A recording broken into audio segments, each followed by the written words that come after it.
Toujours dans votre acte du jour de ce 19 juillet 2024 fii ci VIP People TV suñ fa jógee dañuy dem fële ca palais de la République ginnaaw bi nga xamante ni démb di jeudi 18 juillet 2024 la ñu amal li nga xamante ni mooy conseil des ministres bi nga xamante ni moo doon am alarba bu nekk ginnaaw bu mu doonee woon férié di lendemain Tamxarit dañ daal di koy amal démb ci alxamis bi di fukki fan ak juróom-ñett ci weeru juillet atum 2024 foofa ca conseil des ministres daal bañ fa génnee ci titre yi nga xamante ni ay mesures individuelles la daal di sukkandikoo ci ki nga xamante ni mooy le président de la république di Bassirou Diomaye Faye jël na ay décision daal ci li nga xamante ni sénégalais yi ñoo ko dénk muy xaatim bigam daal di jël décret nommé ñi nga xamante ni daal ñoo ko doon jàppale bu baax a baax ci combat bi ñu nekkee ci opposition ñi doon taxaw ci plateau yi di leen défendre ñenn ñi nekk ci réseaux sociaux yi di saaga ñenn ñi def ay révélation ñenn ñi di calomnier ñenn ñi di participer ci ay manifestation di appel à l'insurrection ñoom ñëpp jël nañu seen wàll ci gâteau bi ginnaaw loolu daal moom mi di président de la république du Sénégal Bassirou Diomaye Faye daal dina jël daal ci décret yi nga xamante ni sénégalais yi ñoo ko jox mu daal di fal ki nga xamante ni mooy Cheikh Ahmed Bamba Diagne enseignant chercheur di maître conférence foofa ca ICAD moom la nommé secrétaire général permanent foofa ca comité d'orientation stratégique du pétrole et du gaz muy COS-Petro-Gaz mu remplacé fa daal ki nga xamante ni mooy monsieur Malick Sall su ñu demee foofa ca primature kan lañ fa daal di fal muy kii nga xamante ni mooy Mor Fall di inspecteur général d'État moom la ñu nommé directeur général école nationale d'administration di ENA mu remplacé fa daal kii nga xamante ni mooy monsieur Mouhamadou Lamine Diallo su ñu ñëwee ci kii nga xamante ni mooy monsieur Mame Ngor Ngom nekk titulaire d'une maîtrise en communication doon journaliste nekkoon fi directeur de publication li nga xamante ni mooy tribune bu des médias bu mu doonee foofu li nga xamante ni mooy rédacteur en chef nommé nañ ko daal directeur général ci bureau d'information de la communication du gouvernement muy big gouv su ñu demee ci ki nga xamante ni mooy Biram Eloba moom daal dinañ koy nommé li nga xamante ni maanaam mooy chef du bureau opérationnel de coordination et de suivi des projets de programme su ñu demee ci ministère de l'énergie et du pétrole et des mines kii di nga xamante ni mooy monsieur Meïssa Diakhaté moom daal agrégé la en faculté de droit moom la ñu nommé président du conseil d'administration bu fonds spécial de soutien au secteur de l'énergie mu remplacé fa monsieur Cheikhna Anne su ñu demee fële nga xamante ni mooy Pape Mokhtar Sarr moom ci boppam moom la ñu nommé mu doon PCA jëmale ko ci société africaine de raffinage muy Sarr mu remplacé fa ki nga xamante ni mooy monsieur Thierno Ndiaye Joseph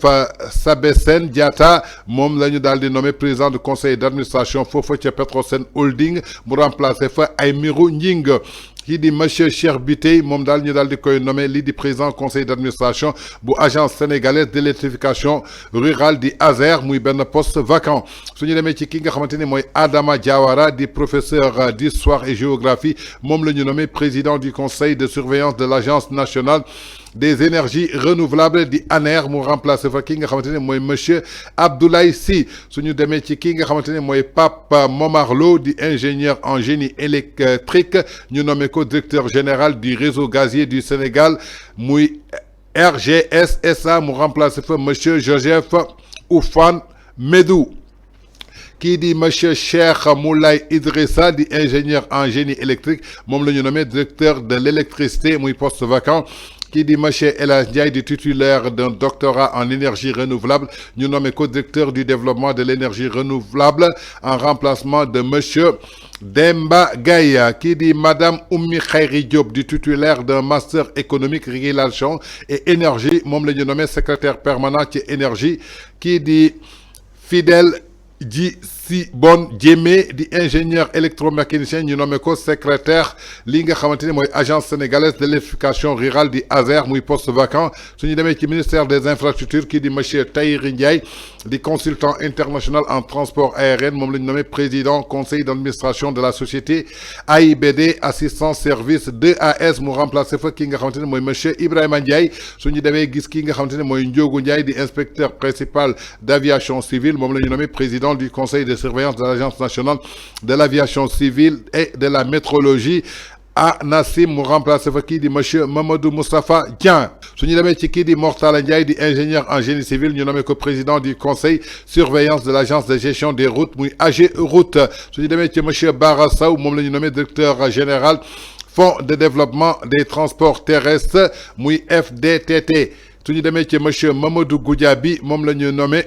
li nga xamanteni moy président du conseil d'administration de la société Dakar Dem Dikk suñu demee ci monsieur Ousmane Diagne ñu xam ko borom mafia kàcce mom lañu nommé président conseil d'administration fonds d'entretien routier autonome FERA. suñu demee ci ministère de l'environnement ak li nga xamanteni moy transition ki di Madi Bathily mom lañu nommé li nga xamanteni dal moy moom la ñu nommé li nga xamanteni moy secrétaire général agence sénégalaise de reforestation de la grande muraille verte suñu démé ci ki nga xamanteni moy Cheikh Mouhamadou Mbaye mom dal la ñu nommé li nga xamanteni moy président du conseil d'administration office national formation professionnelle du ONFP. suñu demee ci monsieur Mouhamadou Makhtar Dia di enseignant professeur ñu nommé ko président du conseil d'administration centre national de la maison d'outils ANAMO mu remplacer fa ki nga xamanteni moy Fossar Banding Souané suñu démé ci ki nga xamanteni moy Demba Dioum mom lañu daldi nommé li nga xamanteni moy directeur général ci lii di agence nationale de la maison de l'outil muy ANAMO muy poste vacant suñu démé ci ki nga xamanteni moy Ahmad Iyane Sow mom lañu nommé conseil d'administration de l'office des lacs et des cours d'eau muy OLAC suñu démé ci ki nga xamanteni moy Ismaïla Ndiaye mom lañu nommé li nga xamanteni manam moy directeur des pêches maritimes ki di Amadou Tidiane Camara ñu nommé ko li nga xamanteni moy directeur de centre national de la formation des techniciens de pêche et d'aquaculture monsieur Mohamedou Ngouda Mboup muy constitutionnaliste bi nga xamanteni mom lañ doon gis ci plateau yi mo fi amone ben problème ak kii di Aba Mbaye ginnaaw bu mu jàppee woon ni ko Yewwi Askan bi dañ ko jëloon di ko fay chaque weer pour mu leen di waxal li leen arrangé Ngouda Mboup jël na wàllam ci li nga xamanteni moy gâteau bi fii daal enseignant chercheur lañ ko def alors que fële dafa newoon constitutionnaliste la Ngouda Mboup enseignant chercheur est nommé président du conseil d'administration du port autonome de Dakar. suñ fa jógee dañuy seeti ki nga xamanteni moy Abdou Khadre Fofana mom daal dinañ koy nommé li nga xamanteni manam moy président conseil d'administration société nationale de gestion intégrée des déchets muy SONAGED Ibrahima Diop mom daal ñu daal di koy nommé li nga xamanteni manam moy administrateur du fonds de l'habitat social Assane Diop mom daal ñu daal di koy nommé président conseil d'administration société d'aménagement foncier rénovation urbaine qui di Serigne Kosso Sène mom lañu daldi nommé li nga xamanteni manam moy directeur général du cadre de vie de l'hygiène publique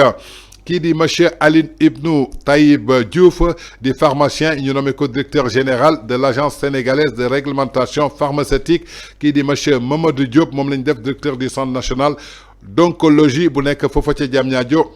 monsieur Abdoulaye Wade mom mi nga xamanteni médecin urgentiste la mom lañ nommé directeur du service d'assistance médicale d'urgence bu SAMI médecin colonel Bekay Fall di professeur en pharmacie ñu nommé ko directeur laboratoire ki nga xamanteni moy monsieur Boukar Diouf mom dal lañu dal di nommé li nga xamanteni moy directeur général de l'action sociale qui di monsieur Fallou Niang di médecin mom lañu nommé directeur du centre hospitalier régional bu Kolda qui dit monsieur Yoro Diagne mom dal ñu dal di koy nommé li nga xamanteni moy directeur de l'hôpital Abdoul Aziz Dabar Sy bu nek fofu ci Tivaouane ki nga xamanteni moy monsieur Semou Paté Diouf mom lañ nommé directeur général de l'agence nationale d'insertion du développement agricole Alassane Ba ñu dal di koy nommé Moustapha Gueye ñu dal di koy nommé Mbaye Silla Khouma ñu nommé ko Ousmane Silla ñu nommé ko Bounama Dieye ñu nommé ko El Hadj Faye ñu nommé ko Mamadou Sissoko Tafa Sow di administrateur de société ñu nommé ko président du conseil d'administration de la société nationale de commercialisation des oléagineux du Sénégal muy Sonacos kii di Cheikh Ahmadou Bamba Ngom ñu nommé ko Abdou Mbacké Samba ñu nommé ko Modou Gueye Seck Alfred Kouli Sène kii di Yaram Dieng Seydina Omar Ndiaye mom ci bopam ñu nommé ko Demba Thiam ñu nommé ko kii di madame Soda Diarra ñu nommé ko Marie Ndeye Gnilane Diouf ñu nommé ko Adi Touré ñu nommé ko Sophie Nginga Sy ñu nommé ko kii di Birane Sarr ñu nommé ko Sissawo Diané El Hadj Malick Mbaye Ibrahima Tall kii nga xamanteni moy Mamadou Koulibaly kii nga xamanteni moy Alassane Gueye Alioune Sène kii di Jean Amédine Diatta ñoom ñëpp daal di lañ nommé Françoise Ndiaye nommé nañ leen muy 81 nominations yoo xamante ni président de la République Bassirou Diomaye Faye daal dina koy jël daal di koy jagleel ñi nga xamante ni ay sympathisants ay militants yi nga xamante ni ñoo doon xeexal parti Pastef ñoom daal jël nañu seen wàll ci gâteau bi mooy li nga xamante ni moo génn ci conseil des ministres bi ñu génn démb di ce jeudi 18 juillet 2024 ni ko Olof Ndiaye di waxee kay xale ma di ci jaayu barke ba yaay borom kon noonu